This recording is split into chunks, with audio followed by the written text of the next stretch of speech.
Hey everyone, I am back. It's Dr. Hammond here with your mental health moment. I hope that you have had a wonderful week. We are winding down at the end of the year. It's the last month of the year, you all. So I hope you all are doing well here. Dr. Hammond here with your mental health moment. If you are new to Mental Health Moment, welcome, welcome. If you tune in every single Tuesday, 8 p.m. Eastern Standard Time, right here on Black Women Empowered Incorporated Facebook page, YouTube, and LinkedIn Live, welcome back. And thanks so much for joining here. If you're watching the replay later on my YouTube page, welcome, welcome. Be sure to subscribe. And thanks for those who are starting to join here from San Antonio. Welcome.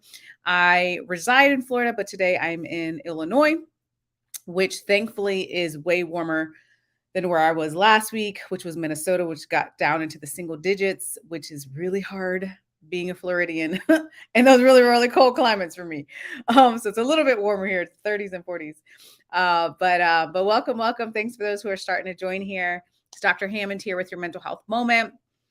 For some of you who tune in every single week, you know every first Tuesday of the month is specifically devoted to children's mental health. Again, and good evening, thanks for joining. Whether you have your own kids, grandkids, you're an aunt, an uncle, you know of a child, of your friends or whatnot, this is definitely, this message is definitely for them. First Tuesday of the month here. And someone said, I'm new from Los Angeles. Welcome, welcome.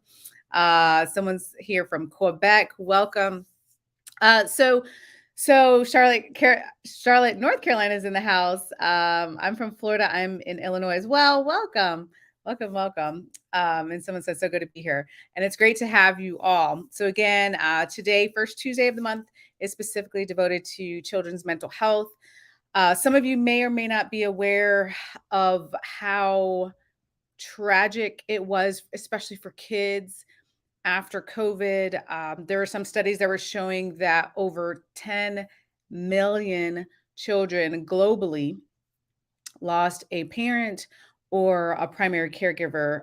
So whether they were being taken care of by their grandmother, grandfather, aunt, uncle, or whomever it was, but the person who was taking care of them, that there was that much loss. And I mean, over 10 million children globally having that much loss of that person who's supposed to be really, really important in your life, right? And the person who is taking care of you in your home is a lot of grief, you all. It's a lot of grief. There's a lot of trauma for our youth, on top of even the kids that did not lose someone, but had to deal with the COVID hospitalizations, had to deal with the fear of the loss, had to deal with all the disruptions in school, graduations, birthday parties, not seeing friends. It really still continues to take a toll for the youth community. And hi, thank you for those who are still starting to join here from Georgia. Welcome, welcome. So today I'm going to share a couple of things with you when you think about, again, whether you work with youth or whomever you have in your life, or maybe you need to share this broadcast with someone else who has a child or a teenager, to really help them through this time, because it's been a lot. So last week I actually started reading, some of you may have read it, and I would highly recommend it. I'm about a third of the way through it, but I started reading Michelle Obama's new book, The Light We Carry. Great book so far. I'm really enjoying it. I'll talk more about it actually on another mental health moment, but I just definitely want to stick with the kids, resources for the kids today. But one of the things that struck me from her book that she started to talk about, obviously, many of you know Michelle Obama and her role as First Lady, and just being everywhere in different communities, different cultures, different countries. And she had a quote in here where she said that she was talking about kids, and how I knew all too well that for many children in the world, no one had or would ever light up for them. Right. So she's sharing the story about her experience. And I want to share that with you today because, as much as a psychologist, let me tell you, I can run through some statistics. I can run through all the data, all the research, all that good stuff, which is important. Of course, science, very important.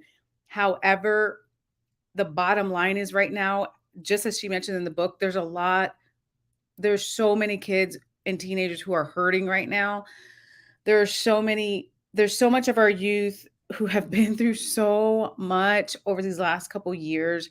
And I promise you, the simplest things that you can do for them to help them in their lives go a long way. It really just does. So there are some kids that will never ever receive therapy. Do I believe in therapy? Absolutely. I'm in the mental health field, right? Is therapy for every single person? No, but there's a huge benefit of therapy. However, there are some kids, many kids, that will never see therapy because of the cost, because of insurance, because of the stigma of mental health, because of discrimination, prejudice. I mean, the list goes on and on. That is the reality of our mental health system. However, what you can do, or again, if you're sharing this with someone listening to this, is really to think about how can we support our youth. And again, there's a lot of things we can do that cost no money. Okay, like the kindness that you share, the compliments that you share, the support in whatever way you can give to that caregiver. If you maybe this, maybe you have grandkids, you're like, I got older older kids that live away from me, right? And so you may not be raising a child in your own home, but I'm certain that someone around you that may have kids or work with kids, right? So for those individuals, how can you support them?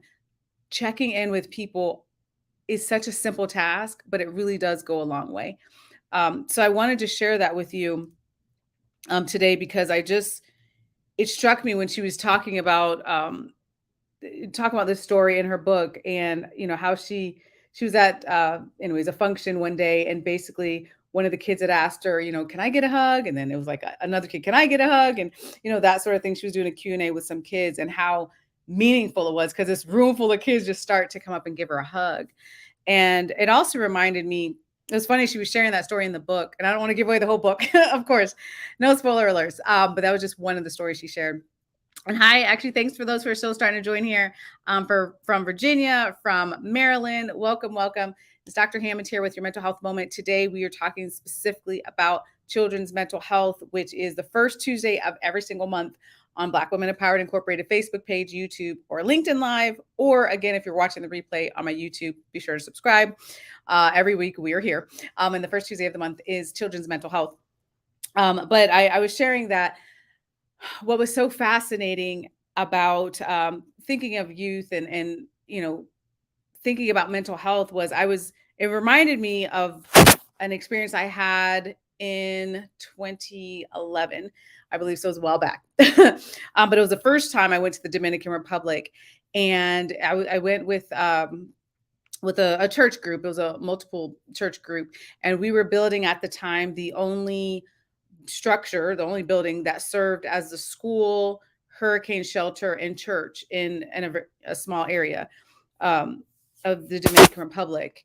And I'll never forget, because first of all, the children who, according to some of our standards, may not have had a lot of material possessions, were so excited by our group being in their small area and helping to literally build, right, the only building that would serve as this school for them, and their church, and a hurricane shelter. And I just remember how grateful they were. Like, there was one day we would bring in like little, candy, or, things like that for the kids, because they would come out and try to help us in our efforts. We were like painting, our crew was painting. So they would come out and help us. And I had gloves one day, and the kids were elated to take, some of these gloves. They're blowing them up. They're making balloons. Like, they were just so happy and so elated by these gloves, right?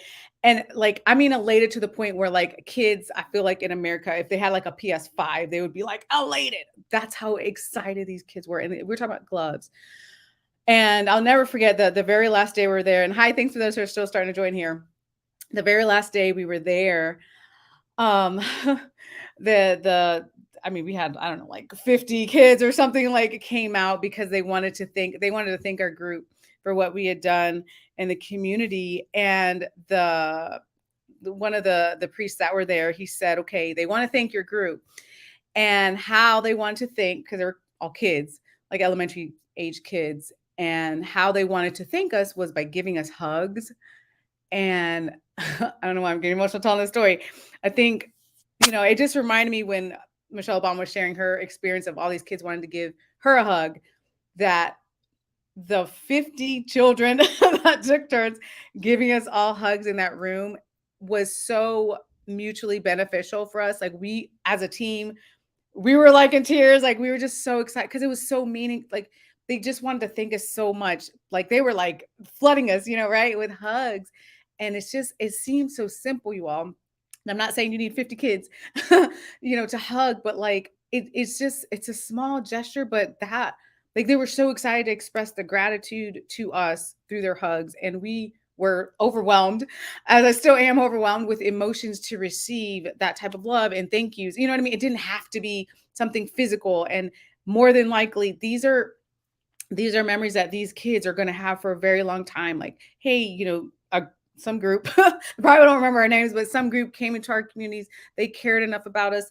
They're building this school for us to have a building, to have a school, and they embraced us. Like they're able to give us hug. Like I said, we would bring little trinkets and things like that each day that we were there. But I'm sharing this story with you because, again, it's a simple thing sometimes, you all. So I'm not saying to go out and hug any strange kids off the street here. I'm not saying to do that.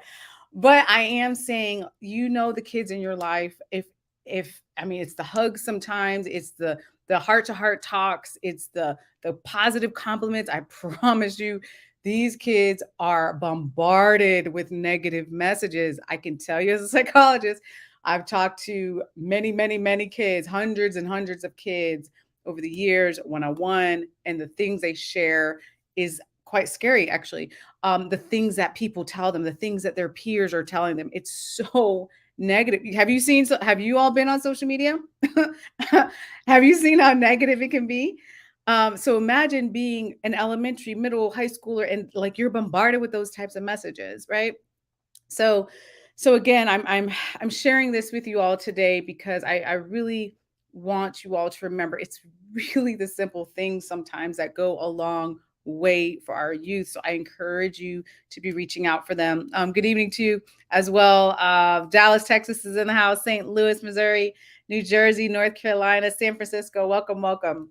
It's Dr. Hammond here with your mental health moment if you're just tuning in. And I also wanted to read you one other thing because I really loved. I shared it in Instagram today.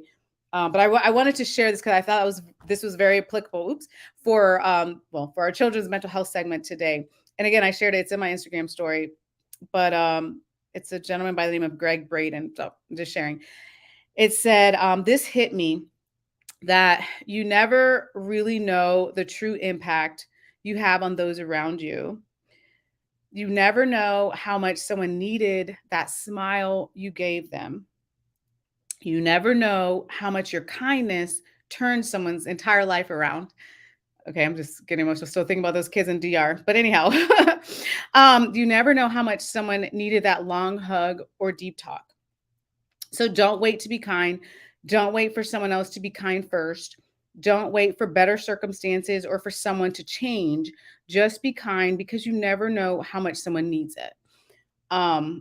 So I wanted to share that with you all today because it's so hard to summarize. I wish sometimes, those superhero movies, if you guys are into superhero movies, I know I am, but those superhero movies where like you can give someone your memories and like, you can transfer, I mean, obviously this is the movies here, but you can transfer like your experiences to someone else so they can just see all that. I wish sometimes I could just bottle up all these conversations over almost 20 years here with kids for you all to see like how meaningful the small things are.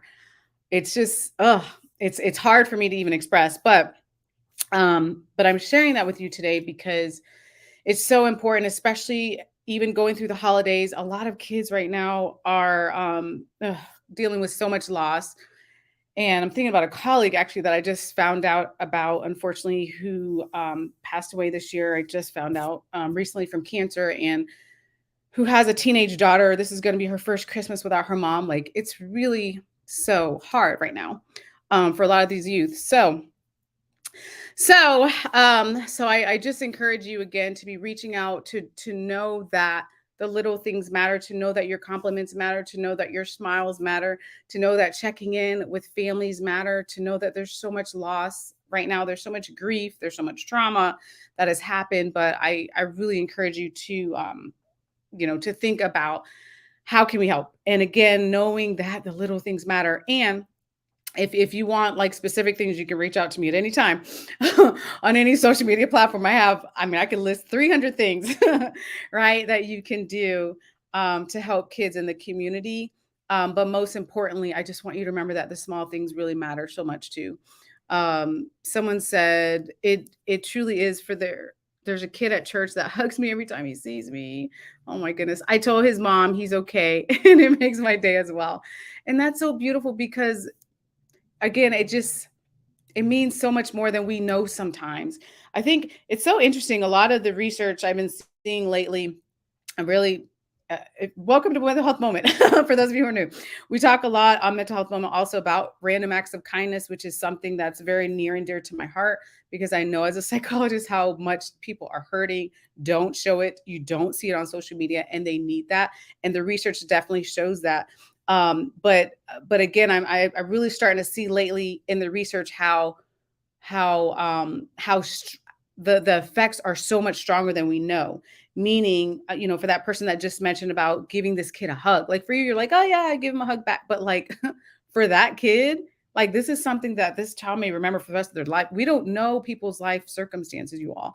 You don't know what people are going through. Like you don't know what these kids and these teenagers are really going through.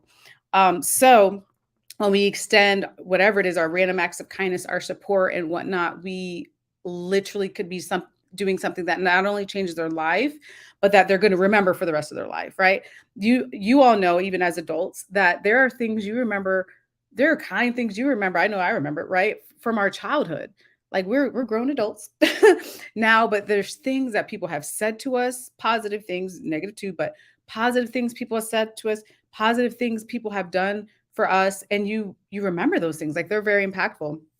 I remember as a teenager, that I mean it's simple things, but one of my mom's friends, she had gotten me this little gift basket. It was like a just because, and it had like, I don't even remember the name of the magazine, some like teen, like cutie magazine, which was popular back then, and like probably like Bath and Body Works stuff, and like just little, goodies, arts and craft, like it was something very simple, right? It didn't cost a lot of money, but it was so meaningful. Like I still remember that now. It was so meaningful to me because I'm like, oh, why would you do that? And she was like, oh, it's just because I just want to show you how much I care. And I'm like, it's amazing, right? And so again, those types of things start to really become not only just childhood memories, but things that these kids are going to remember into their adult years. Like that is powerful, you all.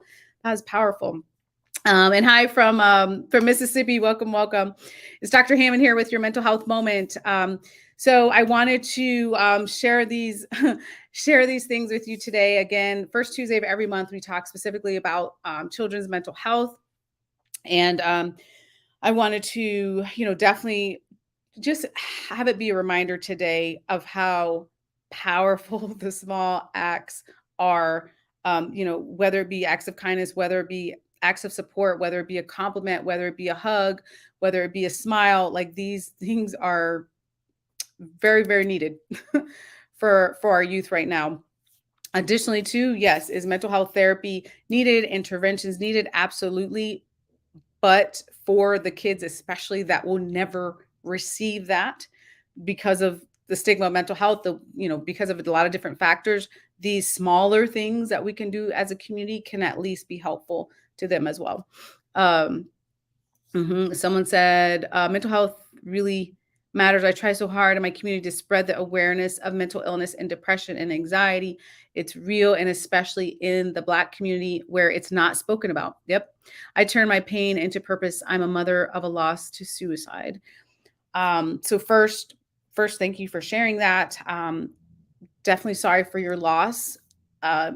You are completely accurate that there's not a lot of discussion, unfortunately, especially in Black and Brown communities, about mental health, which is why there's a stigma, which is why there's this idea that, depression, anxiety, those sorts of things aren't real, especially also for kids.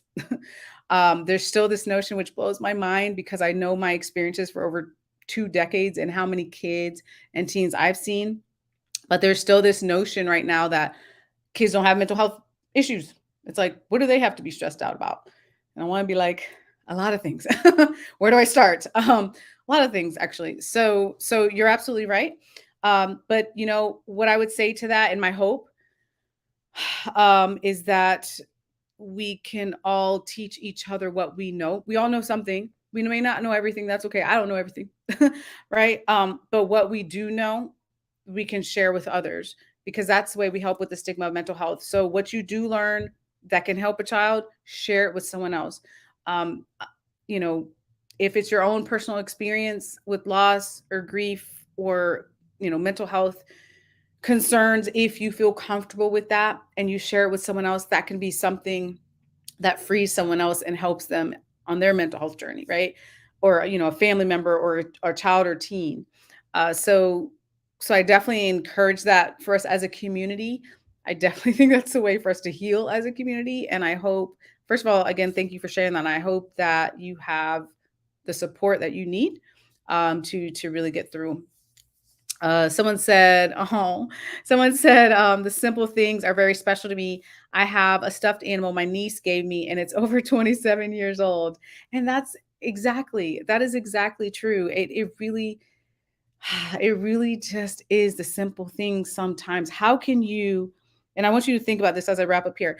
How can you gift? We talked about this last week. What gift are you going to give yourself in 2023 as an adult? But even for kids, like what gift can you give them? Something that could be memorable, I mean, for the rest of their life. And again, it doesn't even have to cost money. Like it really just doesn't. But if we start to think of that mentality, like how can I truly support in a way that this kid or teenager could have this gift, whether even if you're teaching a kid or teenager about self-care and all the things we talk about mental health moment about self-care, about taking care of who they are, telling a child that they are enough in a world that constantly tells them they're not, right? Those little things, like that's hugely impactful, right? So think about, how can you support in the way that you're able to, maybe it's financially. There's a lot of um organizations that need financial support, right, for kids and youth. If you need any suggestions, feel free to DM me. I have plenty. But again, it doesn't have to be financial, and a lot of times it's not. It's a matter of us as a community, though, rallying around our youth to make sure that they're okay. Um, and yeah, someone said sorry for the loss. Yes. So if you all need me at any time, you can always reach me at drnikishahammond.com. You can connect with me on any social media platform. If you have a question, if you need a mental health resource, I'll do my best to connect you with the appropriate individual in your area. The next couple of weeks, we'll be back to mental health moment, adult edition, right? Where we talk about things, as a community that we can do to become the best version of who we are. Someone said, I try and open up tables in my church and hand out pamphlets to members of the church. I'm going to get teddy bears together for the kids to have when they feel lonely in honor of my daughter, to let them know they are not alone. I love that. That's wonderful. That's really wonderful. And, oh man, thank you for doing that. Man, in a time of loss and grief that strong, for you to be reaching back out and helping others is just really amazing and commendable. So thank you for doing that. Someone said, my godson just had his 14th birthday, and he told me he wanted something that his two brothers and sisters could share and play with. He said, if not a gift, just my presence at Christmas. Wow. I love that. I love that so much. And God, a lot of times but don't let those teenagers fool you. I promise you. Don't get me wrong. They want their, the tablets and the PS5 and all the electronics and this and that, like the cell phone, la, la, la, all that stuff, right? All the material stuff. They say that, and they do want that too. But they also really, really care about the small things too. And the heart to heart talks. And like you said, being present at Christmas, or, being present with them in some way and spending time with them. Like they really value that as well. So thank you for sharing that. But again, if you need me, drnikishahammond.com, or reach out to me on social media. more than happy to get you whatever resources you need. If you're on YouTube, be sure to subscribe. Every Tuesday, 8 p.m. Eastern Standard Time, we are live on Black Women Empowered Incorporated Facebook page, YouTube, and LinkedIn Live. So have an amazing week, you all. I will see you next time. Take care of yourselves. Please reach out to any youth that you have around you, especially the ones that you don't think need to be reached out to, the strong kids. I guarantee you, they definitely need you to reach out to them as well. So be blessed. Have an amazing week, and I'll see you all next time. Bye, y'all.